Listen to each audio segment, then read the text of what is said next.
Hola de nuevo. El día de hoy vamos a hablar respecto al libro segundo del contrato social. Dando una breve intro, en el capítulo anterior nos quedamos con tres conceptos, los cuales eran la ley natural, la ley civil y la ley moral. Teniendo estos tres conceptos bastante complejos de base, vamos a dar continuación al libro segundo, el cual también se divide en capítulos. El primero de ellos es la soberanía es inalienable, en la cual desglosó una tesis central, la cual nos dice que la voluntad general puede dirigir por sí sola las fuerzas del Estado, según el fin de su institución, el cual es el bien común. Y nos lleva a pensar a todo lo que hemos venido planteando desde el video anterior. Estos conceptos y este concepto tan complejo y este fin y principio y esta máxima, la cual es el bien común, el ver cómo el ceder esta parte de derechos, esta libertad que se tiene, estos derechos naturales que se tiene a ser parte de un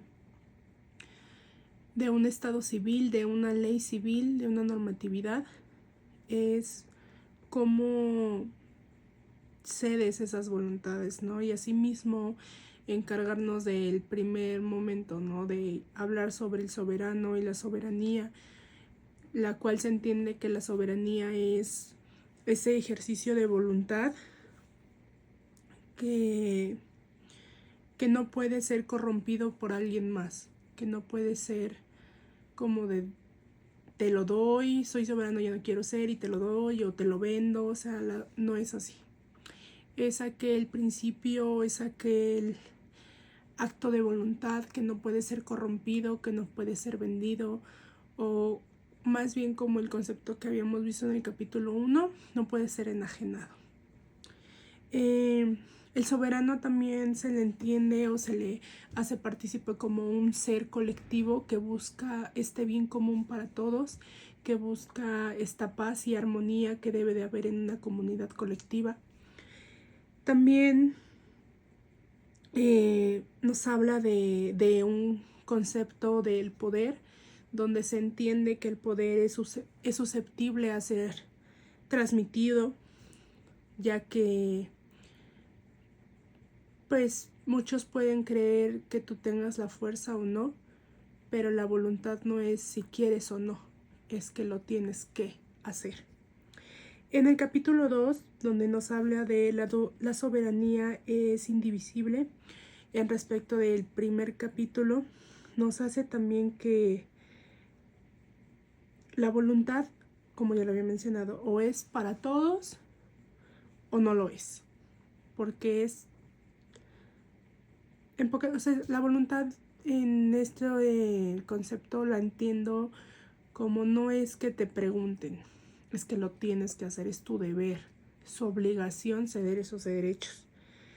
Y también podemos mencionar algunos actos de soberanía, a los cuales subrayo algunos como los actos de guerra, pero también esta otra vertiente como actos de paz, ¿no? El acuerdo de estar en paz y de tener un contrato, un pacto social, y esta otra parte de una guerra de no quiero, sabes que no, y me opongo y no estoy de acuerdo, pero tanto uno como el otro son actos de soberanía. En el capítulo 3 del libro, de este mismo libro segundo, nos dice que lleva el título de sobre si la voluntad general puede errar, llevándonos, como les digo, todos los capítulos como que se van hilando uno con el otro. Tenemos como tesis central: la voluntad general es siempre recta y tiende a la utilidad pública, pero no que las deliberaciones del pueblo ofrezcan siempre la misma rectitud. aquí tenemos dos vertientes y quiero hablar desde una voluntad general y desde una voluntad de todos, por así decirlo, el cual es llevándonos a pensar, ¿no? Quiero o no, guerra o no. Cedo o no, guerra o no. Estas dos vertientes, el ver que no solamente accionas o no solamente cedes por ti, como antes lo he mencionado, no solamente estás tomando esa decisión por ti, sino que tienes que pensar colectivamente y bajo este principio, el bien común. No solamente eres tú en esa comunidad, no solamente eres tú en esa sociedad, y tienes que aprender a ceder esa voluntad para que no persista una guerra, para que no persista un desacuerdo y algo que no solamente te perjudique a ti, sino a todos. En el capítulo 4, que lleva por nombre de los límites del poder soberano. Esto me lleva a pensar de los límites del poder soberano. Hemos venido planteando diversas tesis, diversas ideas principales, a la cual me lleva a pensar, ¿incluso el soberano tiene límites? Sí, por supuesto. Obviamente que el hecho de hacer un contrato, de hacer un pacto social, pues tiene que beneficiar a todos, no solamente a una parte. Y si el fin de este es tener una convivencia colectiva y un bien común para todos, pues es obvio que se tiene que tener límites en respecto de una soberanía. Si no, regresaríamos a este estado absolutista del cual queremos salir. Asimismo, también nos hace mención de una persona moral, la cual es el Estado o la ciudad. Hoy en día tenemos a una persona moral así, ¿no? Como personas que están en un grupo. Desde ese momento podemos ver que viene el concepto de lo que hoy es una persona moral o una persona física, ¿no? También en este capítulo nos menciona respecto del pacto social, en el cual quiero resaltar que el pacto social establece entre los ciudadanos una igualdad.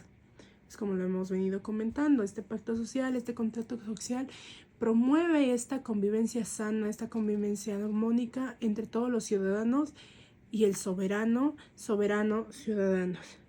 Y también el hecho de recalcar que todos somos iguales y lograr combatir esas desigualdades y lograr poder tener todos los derechos, tener derechos todos los seres humanos, dejar de lado esa esclavitud arraigada, aunque ojo, hemos venido comentando que posiblemente igual estamos viviendo otro tipo de esclavitud. En el capítulo 5 del libro segundo, que lleva por nombre del derecho de vida y de muerte. Aquí me llevo a pensar un poquito más en respecto de esta primera tesis que tiene al principio de este capítulo, el cual es: todo hombre tiene derecho a arriesgar su propia vida para conservarla. Y sí, efectivamente, ¿no? Creo que nosotros somos capaces y tenemos el derecho de tomar de nuestras propias decisiones, ¿no? Y saber si esto alarga o disminuye nuestra propia vida, ¿no? Pero quiero hacer énfasis en la tesis en respecto a de que todos tenemos derecho a morir cuando queramos o poner en riesgo nuestra propia vida, si esto va a ocasionar hasta cierto punto la duración de la misma. También es como que en este énfasis del contrato social, uno de sus fines también es conservar la vida de sus contratantes. ¿Por qué? Porque no va a haber una guerra, porque no va a haber una disrupción, porque no va a haber este estado de naturaleza de unos contra todos y no hay nada que los rija y todos pueden y todos se dejan de llevar por la fuerza. Y en ese momento llega el pacto social, el contrato social, que llega a regular esta duración de vida, esta decisión colectiva. También quiero mencionar algo que me pareció muy interesante y que concuerdo, lo cual es que en un estado bien gobernado hay pocos castigos. Pero un estado bien gobernado, hay pocos castigos y hay pocos pactos sociales, también porque no hay con qué corromper. O sea, no hay castigos porque no hay criminales.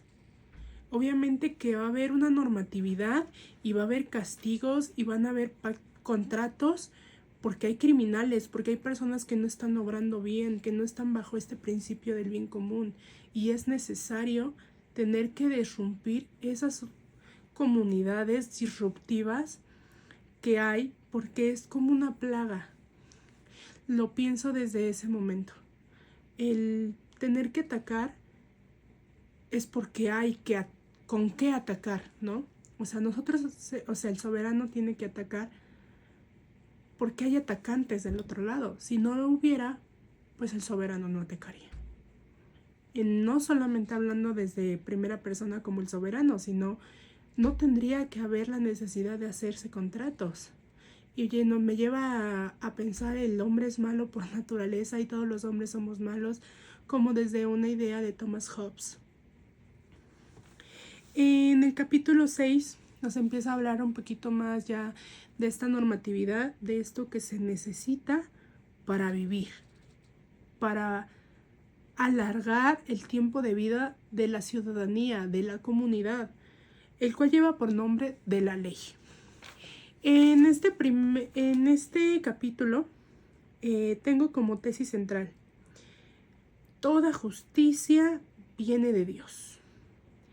En este capítulo me gustó esta tesis central debido a que muchas veces vemos los castigos desde un momento sobrenatural, algo en lo cual no interviene la normatividad, no interviene un estado civil, no interviene un estado de naturaleza, sino un estado espiritual, así lo quiero denominar, porque es bien sabido, ¿no? Las clásicas ideas como de que lo pagarás con Dios y hay un Dios que todo lo ve, me lleva a pensar en ese tipo de situaciones, ¿no?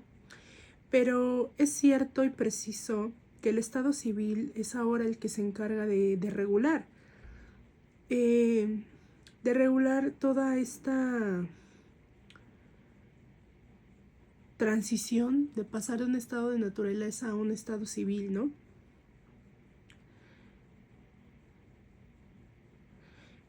Ver que es necesario o no necesaria una ley, yo opino que sí, son necesarias.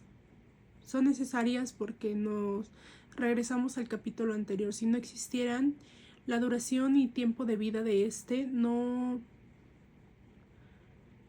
fuera muy nulo, fuera muy pronto el morir tan joven, y son necesarias para que haya este tipo de derechos, de este tipo de justicia, de este tipo de igualdad, que es la que hemos venido hablando en todos estos capítulos, que todos tengamos derecho a todos y que todos tengamos las mismas libertades y que todos tengamos los mismos actos de justicia y estemos integrados bajo este contrato social y regidos bajo una normatividad y dirigidos bajo un soberano, el cual tendrá acciones y decisiones que tomar colectivamente. Y también es como llevar a pensar, ¿no? Todas estas leyes el soberano no las hace otra instancia que más adelante se las voy a mencionar. Lo que el soberano plantea, lo que el soberano dice son decretos. Y me lleva esto a darle definición a qué es una ley. Una ley son todas estas condiciones, estas condiciones, estos límites que hay para los seres humanos para que estén dentro de una asociación civil, dentro de un estado civil, dentro de una normatividad. También en el capítulo 7, que lleva por nombre del legislador, que no les quería yo adelantar el nombre de las personas que imparten estas leyes, que son las que hacen las leyes. En este momento puedo decir que son el poder legislativo, el legislador. Como tesis central de este capítulo tengo: ¿serían precisos dioses para dar leyes a los hombres? La legislación se encuentra en el más alto punto de perfección que es capaz de alcanzar. Y el legislador se le denomina como un ser extraordinario en el Estado, el creador de leyes, el creador de normas, el creador de un orden social. El que redacta las leyes, hoy en día también se debe de relacionar, no puede tener ningún tipo de derecho en este caso, y no puede abusar de la capacidad que tiene para tener un derecho de legislación sobre los derechos que tienen los demás. Y también podemos seguir hablando de que al no emplear al legislador ni la fuerza ni el razonamiento, es de necesidad recurrir a una autoridad de otro orden, que arrastre sin violencia y persuadir sin convencer.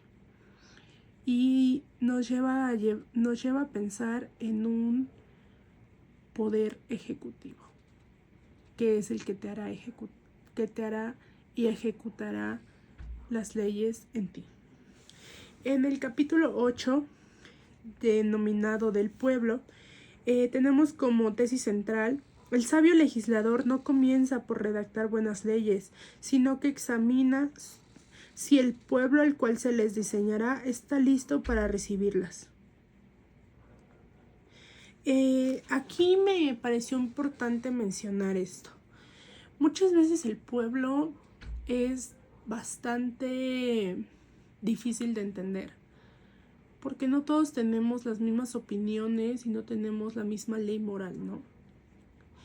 Y es difícil el crear leyes que puedan servir para todo el tiempo.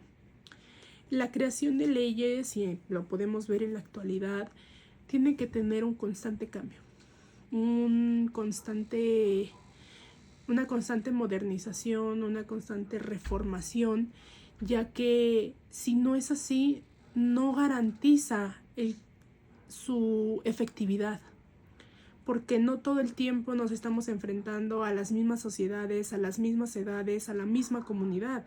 La sociedad va evolucionando y la sociedad va creciendo, y esto nos lleva a pensar en que debe haber una reformación y deben de haber nuevas leyes. ¿Por qué? Porque si sirven en un determinado tiempo, y esas leyes no van a ser para siempre.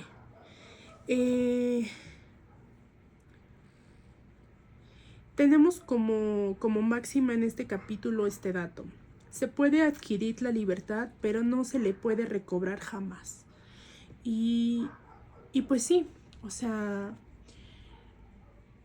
cuando tú adquieres la libertad después de haber sido violada tu libertad, esa libertad que pediste nadie te la va a regresar. Tienes la libertad desde el momento en el que te la vuelven a dar, en el momento en el que sales. O sea, me llevo a pensar en un ejemplo: los presos, en el momento en el que son encerrados en la cárcel, son librados de su libertad, y hasta el día que salgan retoman ese derecho de libertad. Pero toda esa libertad que se perdieron no la pueden recobrar, no la pueden volver a tener. En ese momento perdieron su libertad, y hasta que salieron fue cuando pudieron poder volver a gozar de ese derecho de libertad. En el capítulo 9, que lleva por nombre, es la continuación del pasado, en el cual tenemos algunas tesis. El Estado debe tener límites de extensión, en el cual nos lleva a pensar esta definición como de extensión: Un estado no puede ser enorme porque no se va a poder controlar, ni tampoco tan pequeño porque no se va a poder mantener a sí mismo. Donde, aunque sea un estado pequeño, pero es capaz de mantenerse, capaz de trabajar y capaz de subsistir, nos garantiza que la capacidad o la territorialidad no define el que un estado pequeño o un estado mayor sea mejor o no que el otro. Se trata de subsistencia, se trata de manutención del mismo. En el capítulo 10 sigue siendo la misma continuación del capítulo 8 y tenemos como tesis central: los hombres son los que nacen, el Estado y el territorio el que alimenta a los hombres. Y pues sí, en este momento me iba a pensar mucho lo que vivimos en la actualidad, ¿no? Y sí, pues los hombres son los que, o nosotros, yo creo que se habla desde un aspecto un poquito machista, decir solo los hombres, hablar sobre todo esto, pero recordemos, ¿no? Estamos viviendo en este contexto, aún había mucho machismo y el hecho de hablar como hombre en un aspecto general, pues era muy, muy sonado. Hoy en día la mujer tiene un papel predominante, no solo en nuestro país, que es México, sino también en todo el mundo, que es un concepto global, pero pues así lo iré explicando. El cuerpo político se puede medir en dos partes. En la extensión, hablando geográficamente de un territorio, y por otra parte el número de habitantes. Y estas dos son la verdadera extensión que corresponde a un estado. También los gobiernos son los que destruyen el estado. ¿Por qué? Llevándonos a pensar, el gobierno, el soberano, las personas que toman las decisiones, las personas que están enfrente y que son las personas que se les otorga este poder y este derecho de representación y no hacen un buen papel, tiende a terminar con el Estado, porque es este ente, el Estado es este ente jurídico, político, social, que ayuda a la comunidad. Y si las personas que están en ese momento en el mandato, en posesión, no hacen un buen trabajo, tiende a que este mismo estado caiga por el mal manejo del mismo. También podemos hablar del capítulo número 11, que lleva por nombre de los diversos sistemas de legislación. Aquí tenemos una tesis central en la cual les quiero hablar sobre el mayor bien de todos. El mayor bien de todos es como llevándolo a pensar desde un aspecto normativo. A mí me lleva a pensar el mayor bien de todos es esta normatividad, es este pacto social, es este contrato, es toda esta creación de leyes, todo este proceso legislativo, ya que tiene como objetivos centrales la libertad, la igualdad y la justicia, y sobre todo englobado hacia un bien común colectivo, donde también se le puede entender a la libertad como toda dependencia particular es fuerza quitada al cuerpo del Estado, y a la igualdad como la libertad que no puede subsistir sin ella. En el capítulo siguiente, que es el capítulo 12, que lleva por título División de las leyes, tenemos como tesis central la relación de todo con el todo o del soberano con el Estado. Y esta relación se compone de aquellos términos intermediarios.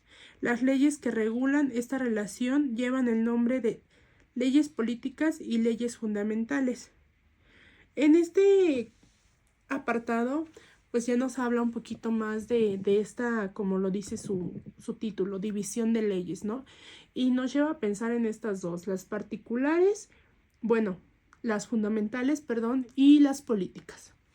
Estas leyes políticas son todas aquellas que conocemos, ¿no? Que deben de estar en una normatividad, pero no siempre son las fundamentales para regir y para hacer funcionar a un estado, para hacer funcionar a una comunidad.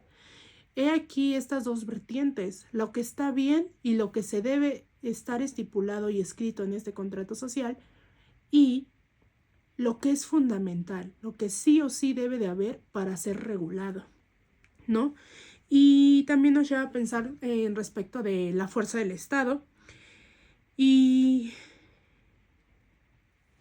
también cómo nace la libertad de los miembros y nacen las leyes civiles. Nos hace mención de 3 tipos de leyes, de 4, leyes políticas, leyes fundamentales, leyes civiles y las leyes criminales. En estas últimas me llamó mucho la atención ya que enfatizaba 3 puntos. El hombre, el ciudadano, la mujer, como lo quieran ver, la ley y este paso de obediencia, desobediencia y este paso de sanción de uno con el otro. Si no hubiera una desobediencia, no tendrían por qué entrar las leyes criminales y no tendría por qué entrar este aspecto o esta complejidad de la ley. En este libro segundo, pues nos hemos abierto un poquito más en conceptos, ya un poquito más de normatividad, de leyes, de soberanía y ya un poquito nos adentramos a la división de poderes. Empezamos a ver un poquito más del proceso legislativo y pronto les estaré explicando un poquito más de los siguientes más libros. Gracias.